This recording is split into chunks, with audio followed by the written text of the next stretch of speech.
Forget the movies. Forget the swinging saloon doors, the polished spittoons, the piano player tinkling out a tune while a gentleman gambler in a clean black coat lays down a royal flush. Forget the high noon duel where the cheater meets justice in a fair fight on a sunlit street. Forget Maverick. Forget every glossy sepia-toned Sunday afternoon western you ever watched as a kid. That West didn't exist.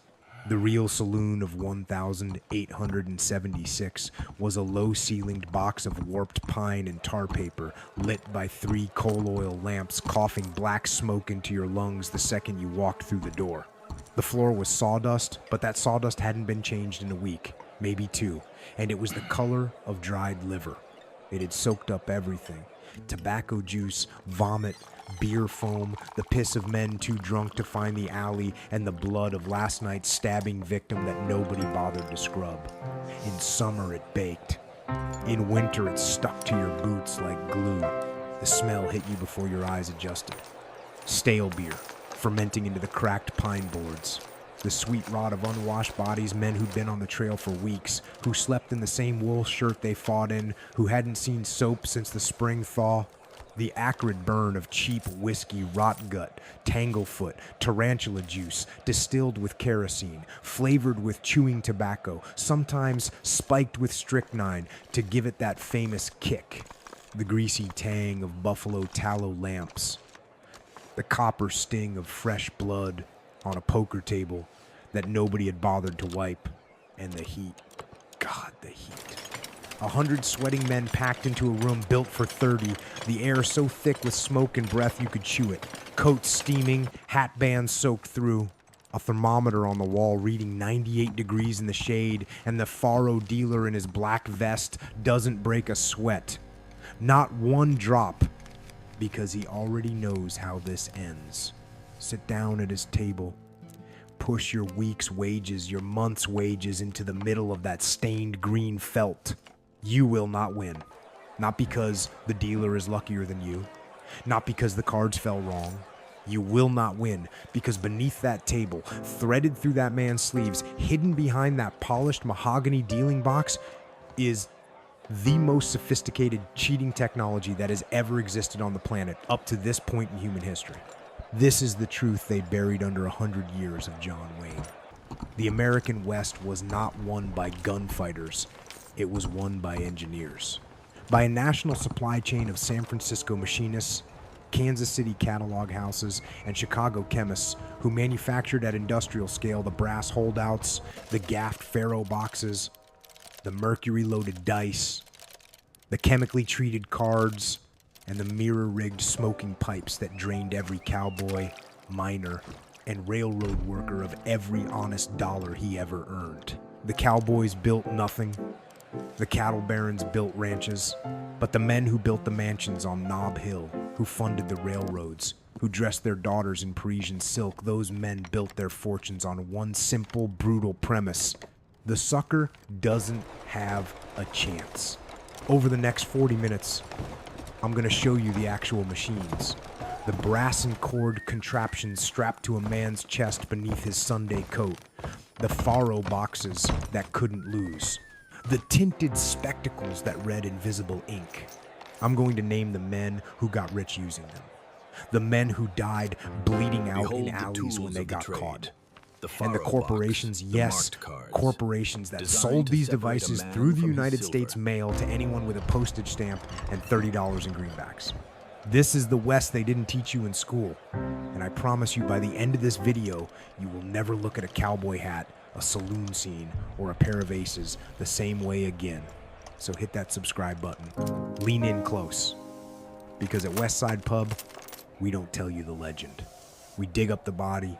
Act 1. The architecture of the scam. Strip away the romance. What you are about to see is not a story about bad men. It is a story about a business. The first thing you have to understand about cheating in the American West is that it was not freelance. It was not improvisational. It was not the desperate trick of a drifter who got lucky with a bottom deal in some dusty back room. By the early 1870s, cheating at cards was a vertically integrated, mail-order, publicly advertised, federally untaxed American industry with a manufacturing base, a distribution network, a glossy catalog system, and what we would today call a customer service department. The architecture of the scam had 3 tiers. Tier 1, the manufacturers. At the top of the food chain sat workshops like Will and Fink on Clay Street, San Francisco. They were not hiding. They were brass plate on the door. Full-page advertisements in trade journals. Gold leaf on the window. Will and Fink was technically a fine cutlery and sporting goods company. They sold pocket knives. They sold dueling swords. They sold sheriff's badges to working sheriffs. They also sold in the back of the same catalog, on the same letterhead, shipped in the same crates, gaffed faro dealing boxes, machined to a tolerance of 1/1000th of an inch, holdout devices with brass pulleys and braided silk cord, marked playing cards in lots of 100 decks, and dice loaded with liquid mercury or shaved flat to a 10,000th of a millimeter on the high side. Their gaffed faro boxes were considered works of art. A top sight tell box which let the dealer secretly read the next 2 cards before pulling them ran $100 in 1,876 money. That is roughly $2,500 today for a single piece of polished mahogany the size of a sandwich. They sold thousands of them. Tier 2, the distributors. Below the manufacturers sat the catalog houses. E.M. Grandine of New York City, the K.C. Card Company of Kansas City, Mason and Company, the H.C. Evans Company of Chicago. These were mail order operations. They published thick, glossy catalogs, sometimes 80 pages, sometimes 150, with detailed line drawings, prices, and stock numbers. The catalogs were officially titled sporting goods, or magician's apparatus or novelty items. Everyone knew. The post office knew. The county sheriff knew. In fact, frontier sheriffs are documented as regular subscribers because the only way to know what to look for was to know what was being sold. A surviving catalog from 1,875 listed on a single page. Marked decks for $1.50. Reflectors shiners for $2. The Bug, a spring clip table holdout for $5. A Keplinger-style sleeve holdout, which we will dissect in Act 2 for $30 complete with harness and instructions. A gaffed faro box, depending on the gaff, for $50 to $150. Tier 3, the end user, the man at the table, the dealer, the sporting gentleman. He was the retail customer, and the math was simple. A working cowboy in 1875 made roughly $30 a month, plus a bunk and a plate of beans. A miner in Leadville might pull $4 a day on a good claim, but the average was closer to $2.50. A railroad man earned $1.75 for 10 hours of labor that broke his back by the age of 40. The dealer, sitting across the table with a $30 holdout strapped to his chest, could clean those 3 men out in a single night. One night, the device paid for itself in roughly 4 hours of operation. After that, it was pure profit every night for years. The internal rate of return on a Keplinger holdout was, conservatively, 8,000% annually. There has never been a better investment in the history of American capitalism. And here is the part that will rot your stomach. It was almost entirely legal. Manufacturing a cheating device was not a crime. Selling a cheating device was not a crime. Owning one was not a crime. Wearing one to a card game was not a crime. The fraud only became prosecutable at the precise moment of use, and only if you were caught at it, and only if the victim was alive to swear out a complaint, and only if the local sheriff did not have his own Will and Fink catalog under the desk drawer in his office. So, the manufacturers operated openly. They shipped openly. They advertised openly. The United States Postal Service carried gaffed faro boxes from San Francisco to Dodge City and Deadwood and Tombstone in plain wooden crates stamped scientific instruments or dental supplies. There was no federal regulator. There was no FTC. There was no Consumer Protection Bureau. There was the price tag, the stock number, and the 2-cent postage stamp. Will and Fink operated for over 40 years. Their owners died wealthy. They were respected. They were buried under marble. Their devices killed men directly when those men were caught and beaten to death in saloons too dark to identify the killer, and indirectly in the alleys behind 1,000 boomtown bars where the marks bled out from knife wounds after they figured out too late what had been done to them. None of those deaths ever appeared on a Will and Fink balance sheet. Look at the numbers. Look at the supply chain. Look at the catalog pages, still preserved in archives in San Francisco and Chicago, and ask yourself one simple, ugly question. How many of the great American family fortunes, the names you still see carved on hospital wings, on university buildings, on streets in Denver and San Francisco and Kansas City were built on the back of a $30 brass holdout? How many self-made men of the 1880s and 1890s were really just the men who happened to own the right catalog?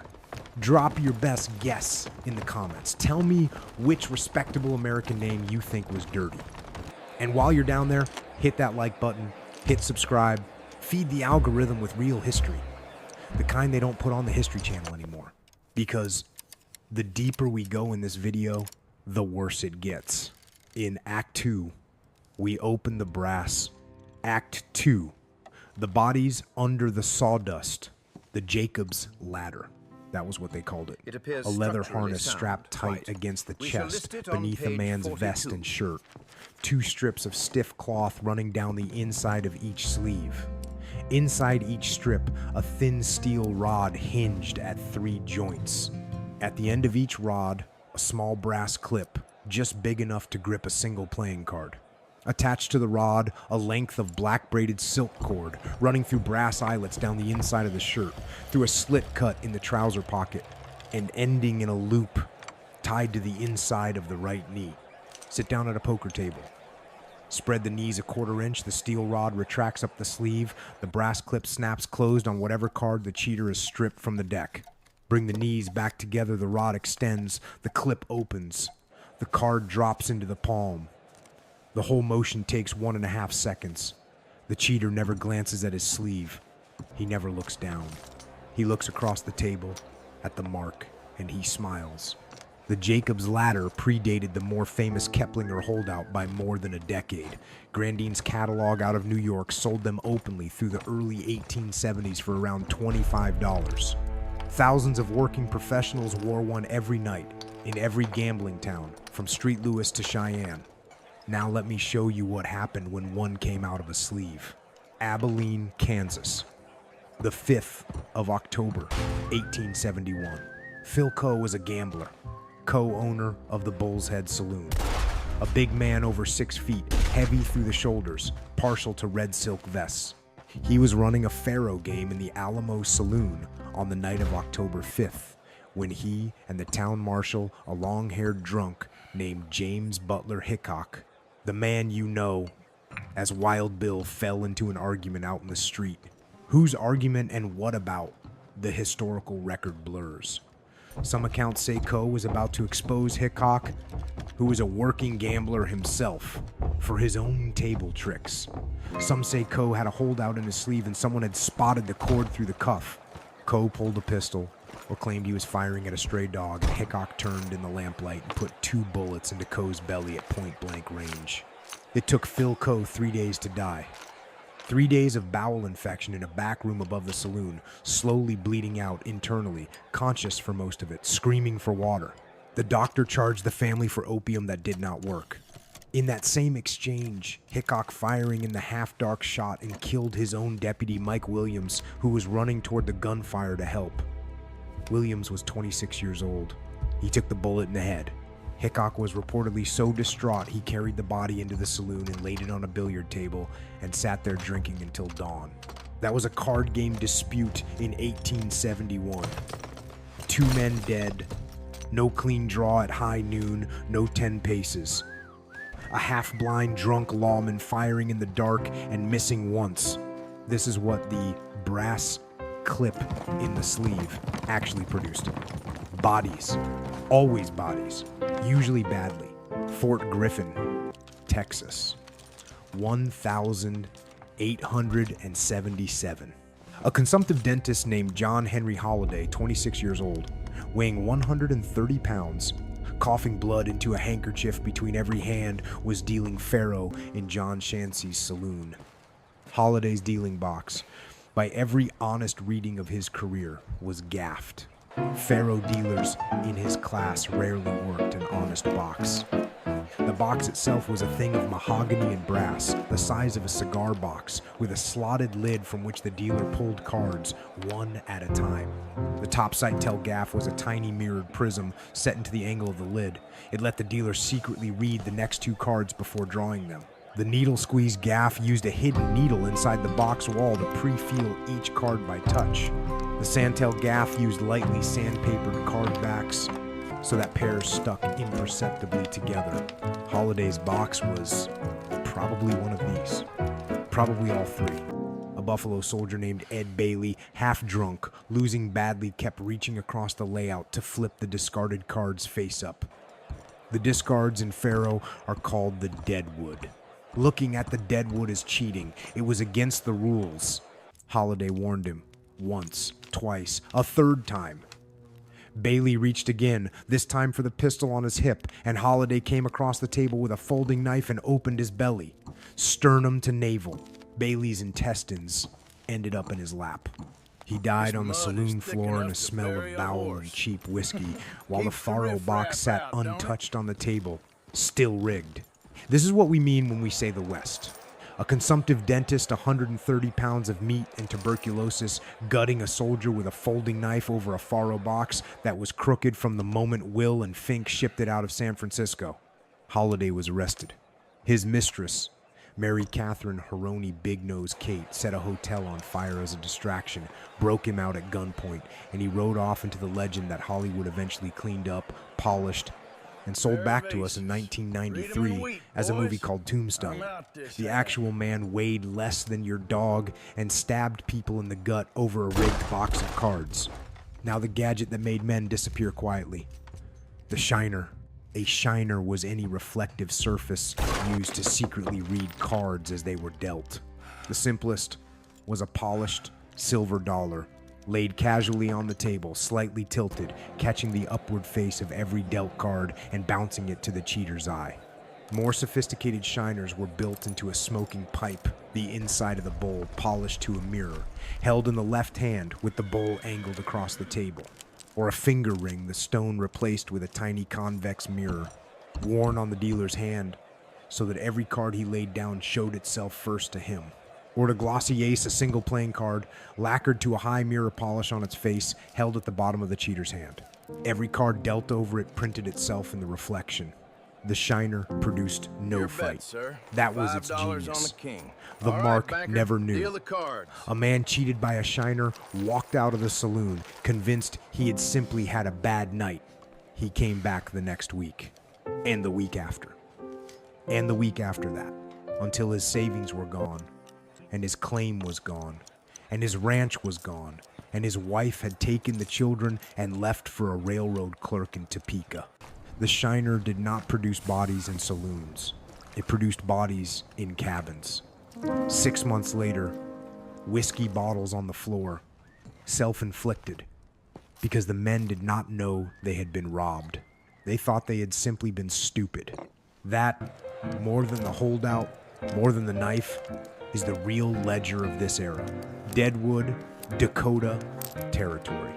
The 2nd of August 1876. A man sat down at the only open seat at a poker table in Nuttall and Mann's Saloon No. 10. The seat faced away from the door. The man hated sitting with his back to the door. He had said so for years, to anyone who would listen, in print, in interviews. He was 39 years old. He was going nearly blind in one eye from glaucoma. He was a former lawman, a former Wild West showman, a working gambler. He had been winning the night before. His name was James Butler Hickok. A drifter named Jack McCall, 25 years old, broke, drunk, and reportedly humiliated by Hickok the previous evening when Hickok had pitied him at the table and loaned him money to buy breakfast, walked into the saloon at 3 o'clock in the afternoon. He came up behind Hickok's chair. He drew a Colt. 45. He shot Wild Bill in the back of the head from a distance of about 18 inches. The cards in Hickok's hand fell into the slop on the table. 2 black aces, 2 black eights. The 5th card, face down, never recovered. Aces and eights, what gamblers ever afterward called the dead man's hand. Why did Jack McCall really kill Wild Bill Hickok? He claimed Hickok had killed his brother. There is no record of any McCall brother. He claimed it was honor. The court that finally hanged him in March of 1877 did not believe him either. The likeliest explanation, then and now, is the simplest one. Hickok was a gambler in a town crawling with gaffed faro boxes, marked decks, sleeve holdouts, and the men who ran them. Hickok had been winning. Hickok was famous as a spotter of cheats. Somebody who paid McCall did not want Wild Bill to live long enough to call out what was happening at the tables in Deadwood that summer. There was no quick draw. There was no fair fight. There was a drunk with a pistol, a bullet through the back of a skull, and a hand of cards landing in a puddle of tobacco spit on a wet pine table. That is what the gadgets produced. Every time, from every angle. Always bodies. And in Act 3, we meet the men who walked away rich. Act 3, rot gut, laudanum, and the hole in Philco's belly. A man shot in the stomach in 1871 was a dead man. He did not know it yet. The doctor did not know it yet. The doctor was probably an ex-Confederate field surgeon, sometimes a barber, sometimes a horse veterinarian, sometimes a man who had paid $40 for a 6-week course at a medical college in Street. Louis, and now called himself physician. He arrived at the back room above the Alamo Saloon carrying a leather bag containing a pair of forceps, an unsterilized probe, a bottle of laudanum, a bottle of whiskey, a handsaw, and a roll of muslin. This was the medicine that met Philco. The first thing the doctor did was probe the wound. 2 bullets had entered Coe's abdomen below the ribs. Standard practice in 1871 was to insert a metal probe, sometimes the doctor's own bare finger, into the wound channel, working it deeper to find the ball so it could be extracted. There was no anesthesia. Whiskey was poured down Coe's throat. A leather strap was put between his teeth. The probing took 20 minutes. Coe screamed himself hoarse. Joseph Lister had published his germ theory of infection in 1867, 4 years earlier, but the message had not yet reached the American frontier. Most doctors west of the Mississippi still believed wounds healed by producing what they called laudable pus. They believed bleeding the patient was therapeutic. They probed wounds with the same hands they had just used to wipe their boots, and they considered themselves men of science. The bullets in Philco's belly had pierced his small intestine. By the time the doctor finished his probing, he had also driven the bacteria from Coe's gut, the bacteria from his own fingers, and the bacteria from his unsterilized forceps deep into the abdominal cavity. Within 12 hours, Coe was developing peritonitis, a screaming, blistering inflammation of the abdominal lining that fills the gut with infected fluid and shuts down the organs one by one. There was no surgery to fix it. Routine abdominal surgery for gut wounds was decades away. There were no antibiotics for another 60 years. The only thing the doctor could do was administer laudanum opium dissolved in alcohol and increase the dose every few hours, and listen to the man's screams gradually become moans, and eventually become silence, and eventually stop entirely. 3 days. That was the death of Phil Coe. That was 1,871 medicine. 6 years later, in Fort Griffin, Texas, when Doc Holliday opened Ed Bailey's belly with a folding knife from sternum to navel, Bailey was, medically speaking, dead before he hit the floor.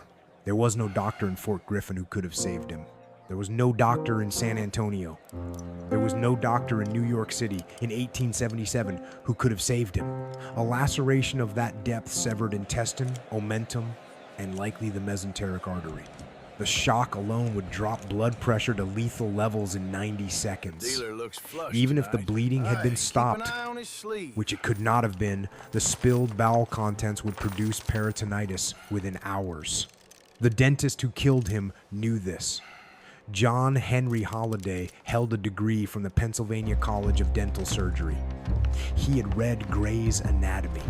When he opened Ed Bailey from sternum to navel, he was performing with full medical literacy and execution.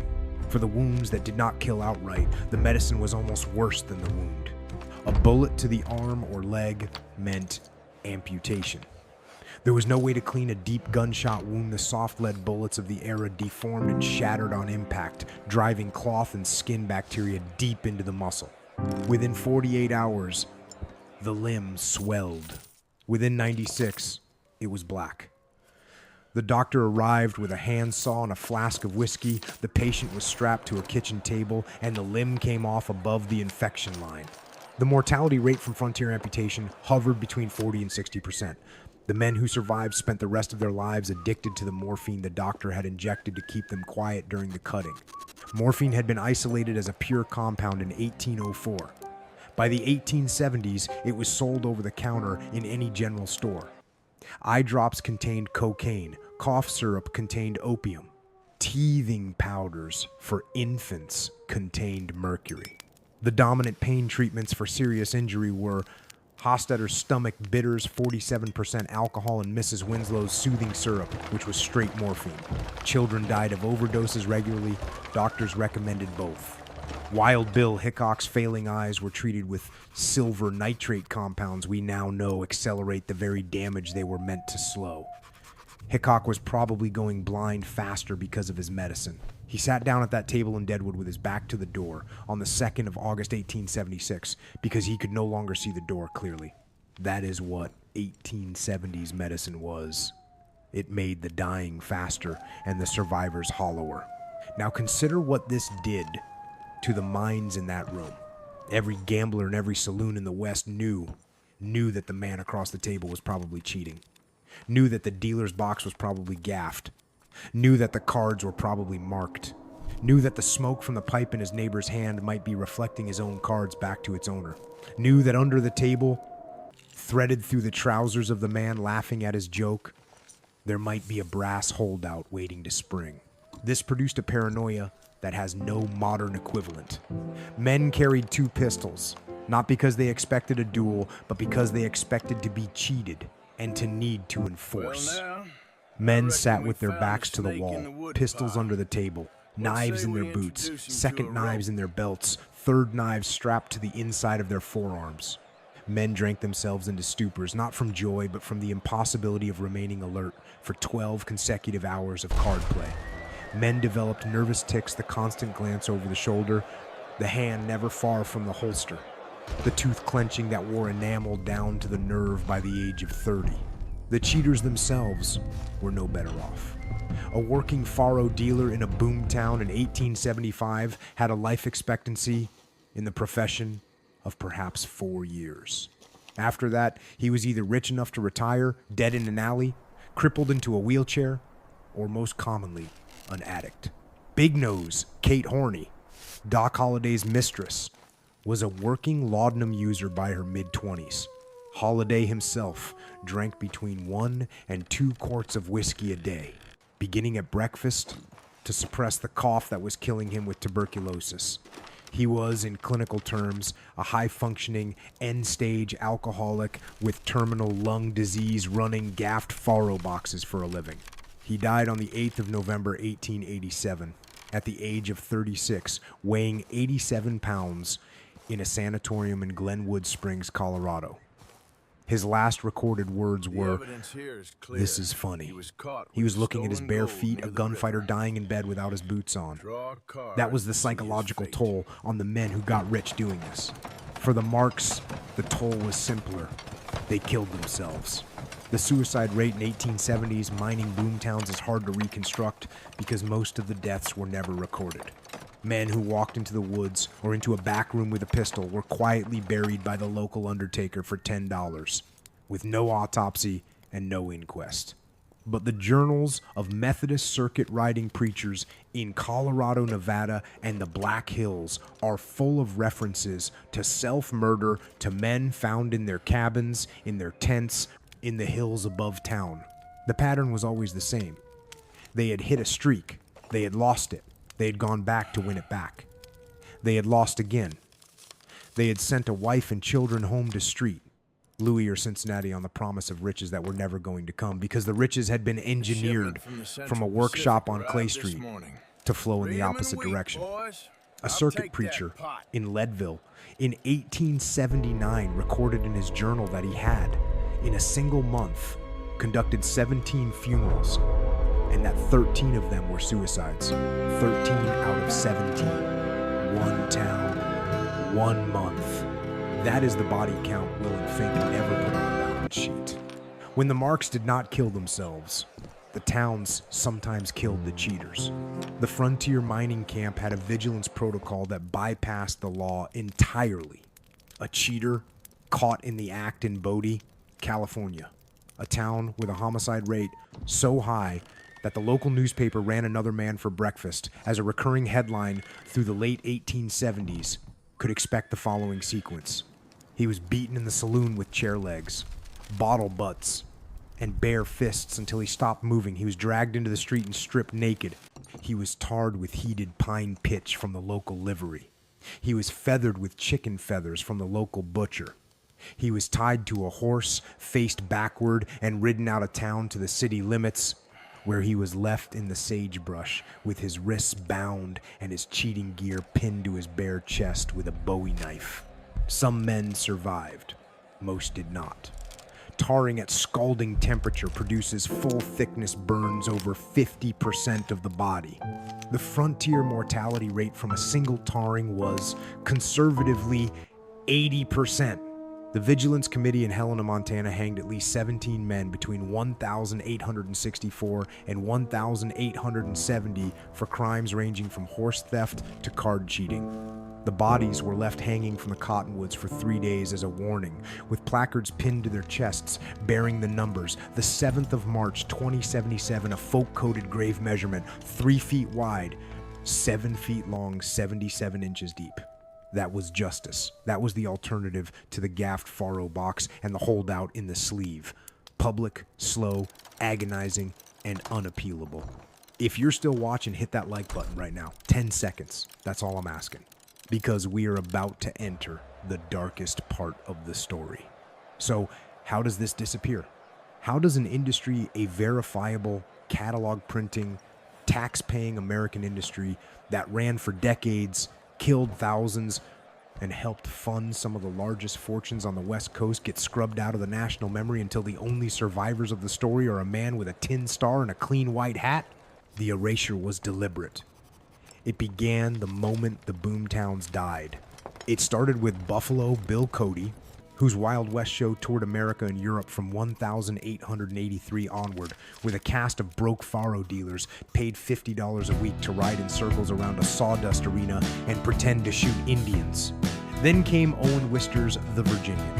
In 1902, the first major Western novel whose tall, honest, soft-spoken cowboy did not own a Jacob's Ladder holdout, did not deal from a gaffed faro box, did not gut soldiers in saloons over the discard pile. The book sold over 1 million copies. Then came Hollywood. Stagecoach in 1939. My Darling Clementine in 1946. Red River in 1948, High Noon in 1952, Shane in 1953. The Hays Code, adopted in 1930, prohibited the screen depiction of details of brutal killings and methods of crime. So an entire industry built a clean West for an America that needed a hero through the Depression, the World War, and the Cold War. The historians went along. Frederick Jackson Turner's Frontier Thesis, written in 1893, became the dominant academic framework for almost a century. Generations of school children were taught that the West was a crucible of self-reliance, democracy, and rugged individualism. Nobody mentioned the catalog houses, nobody mentioned Will and Fink, nobody mentioned the brass clip in the sleeve. The marks, the men who had paid for all of it in blood and wages disappeared from the story completely. The physical remains are still out there. Table at the You can visit Silverado? them. Tombstone, Maybe after one more Arizona drink at the saloon. charges $10 for a reenactment of the gunfight at the OK Corral. The actors wear period costume. The blood is corn syrup. The faro tables in the recreated saloons are decorative. Deadwood, South Dakota is a casino town. Now real money this time, on top of the same wet pine boards where Wild Bill caught his bullet on the 2nd of August 1876. Tourists hike up to Mount Moriah Cemetery to photograph Hickok's grave next to Calamity Jane's. They post the picture to Instagram.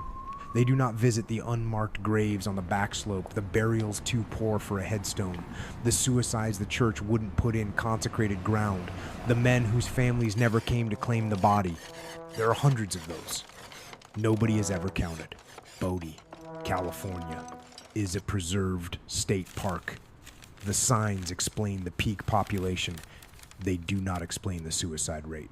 In San Francisco, the address on Clay Street, where Will and Fink operated for 40 years, has been redeveloped, demolished, and redeveloped again. There is no plaque. There is no marker.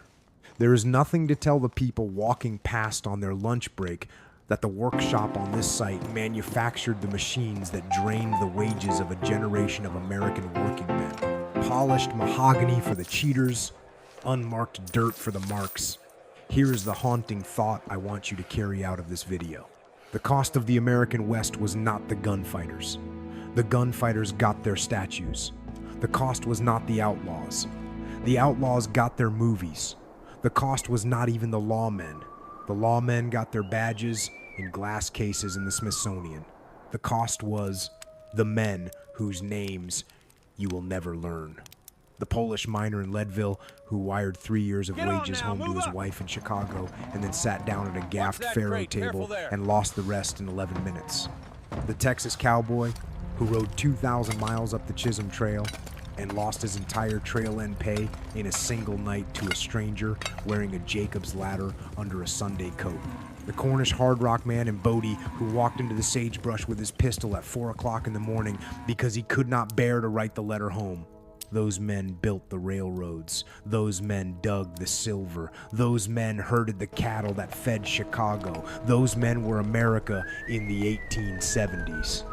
And every coin they earned, every dust grain they panned, every dollar they pulled out of the rock with their own broken hands was funneled by precision-engineered brass and silk and mahogany into mansions on Nob Hill that their grandchildren would tour as museums 100 years later. The Wild West was not won by gunfighters. It was won by con men.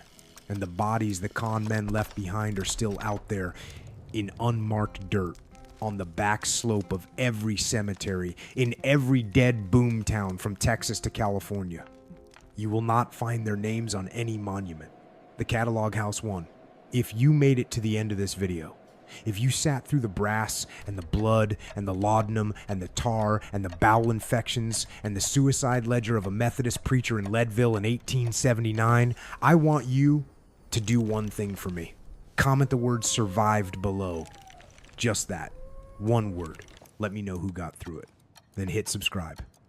Because next week at Westside Pub, we are going somewhere worse.